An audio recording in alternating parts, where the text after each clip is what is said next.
कैसे बढ़ सकती है, रणनीति, क्षेत्र और आवश्यक सुधार। यह स्क्रिप्ट यूट्यूब वीडियो, ब्लॉग या शैक्षणिक लेख के लिए उपयुक्त है। भारत की जीडीपी वृद्धि दर 7% से 5% तक कैसे बढ़ सकती है? रणनीति, क्षेत्रीय प्राथमिकताएं और आवश्यक सुधार। प्रस्तावना: भारत आज विश्व की 5वीं सबसे बड़ी अर्थव्यवस्था है और इसकी औसत वार्षिक जीडीपी वृद्धि दर 6% है। ये दर विकासशील अर्थव्यवस्था के लिए सम्मानजनक मानी जाती है, लेकिन यदि भारत को दुनिया की नंबर 1 अर्थव्यवस्था बनना है, तो इसे अपनी विकास दर को 10% से ऊपर और आदर्श रूप में 15% तक ले जाना होगा। ये तभी संभव है जब हम पारंपरिक विकास मॉडल से आगे बढ़ें और बहुआयामी, समावेशी और सतत रणनीतियों पर कार्य करें। इस स्क्रिप्ट में हम उन क्षेत्रों, नीतियों और सुधारों पर विस्तार से चर्चा करेंगे जो भारत को तब इस लक्ष्य तक पहुंचा सकते हैं। वर्तमान स्थिति: 2025 में भारत की जीडीपी वृद्धि दर, औसत वृद्धि दर 6%। जीडीपी आकार लगभग $100 ट्रिलियन। प्रमुख क्षेत्रों का योगदान: सेवा क्षेत्र 5%, विनिर्माण 7%। मुख्य चुनौतियां: बेरोजगारी, क्षेत्रीय असमानता, कम उत्पादकता, शिक्षा और कौशल अंतर, पर्यावरणीय दबाव। 15% विकास दर का अर्थ क्या है? 5% जीडीपी वृद्धि दर का अर्थ है प्रति व्यक्ति आय में तीव्र वृद्धि, करोड़ों नए रोजगार, वैश्विक आर्थिक शक्ति में शीर्ष पर पहुंच, गरीबी, असमानता और सामाजिक समस्याओं का समाधान। लेकिन यह दर टिकाऊ और समावेशी होनी चाहिए ताकि इसका लाभ हर वर्ग तक पहुंचे। प्राथमिक क्षेत्र जहां तीव्र प्रगति आवश्यक है: विनिर्माण क्षेत्र, मेक इन इंडिया 2.0। वर्तमान योग्य परसेंट, लक्ष्य 25 से 30%। उच्च तकनीक आधारित उत्पादन, electronics, automobile, defence, green tech. MSME को वैश्विक सप्लाई चेन में जोड़ना, ईज ऑफ डूइंग बिजनेस में शीर्ष 30 में स्थान। लॉजिस्टिक्स लागत जीडीपी का 8% तक लाना, वर्तमान 12%। कृषि और खाद्य प्रसंस्करण क्रांति, कृषि की उत्पादकता को दोगुना करना।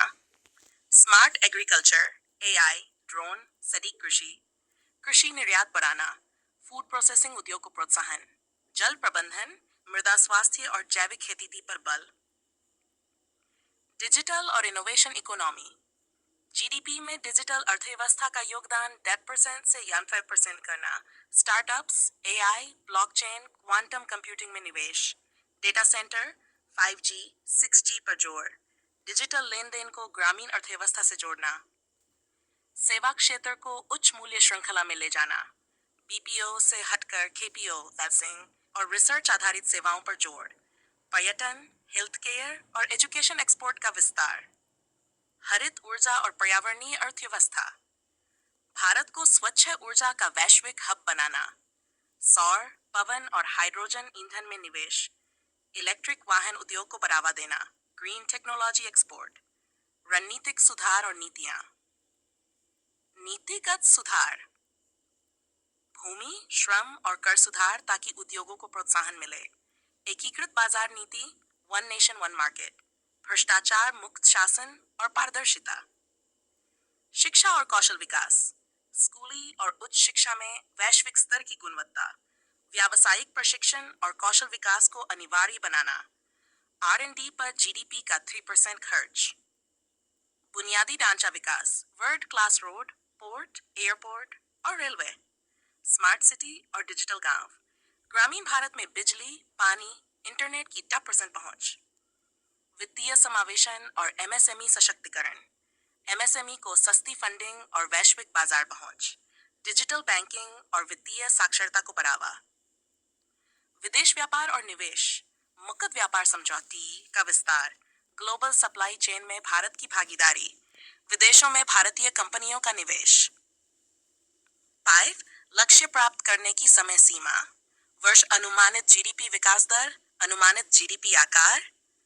विकिकांसुनी 2030 10%, $8 trillion, 2% $8 trillion, 2015 5%, $40 trillion। चुनौतियां और समाधान, सामाजिक असमानता का लाभ गांवों और पिछड़े क्षेत्रों तक पहुंचना चाहिए। पर्यावरणीय संकीर्ण रूप मॉडल अपनाना होगा। राजनीतिक इच्छा शक्ति और नीति निरंतरता, दीर्घकालिक रणनीति पर सभी दलों की सहमति जरूरी। भारत की भूमिका। भारत को अमेरिका, चीन जैसी शक्तियों के बीच संतुलित कूटनीति चलानी होगी। वैश्विक इनोवेशन हब और सप्लाई चेन लीडर की भूमिका निभानी होगी। जलवायु परिवर्तन से लड़ने में नेतृत्वकारी भूमिका। भारत की जीडीपी वृद्धि दर को 80 से 52 तक पहुंचाना कठिन लेकिन असंभव नहीं है। इसके लिए हम बहुआयामी नीति अपनानी होगी, जिसमें नवाचार, उद्योग, कृषि, पर्यावरण, शिक्षा और नीति सभी का योगदान हो। यदि भारत ठोस नीतियां बनाए, उनका प्रभावी कार्यान्वयन करे और हर नागरिक की भागीदारी सुनिश्चित करे, तो 21वीं सदी भारत की सदी बन सकती है। यदि आप चाहें तो मैं इस स्क्रिप्ट का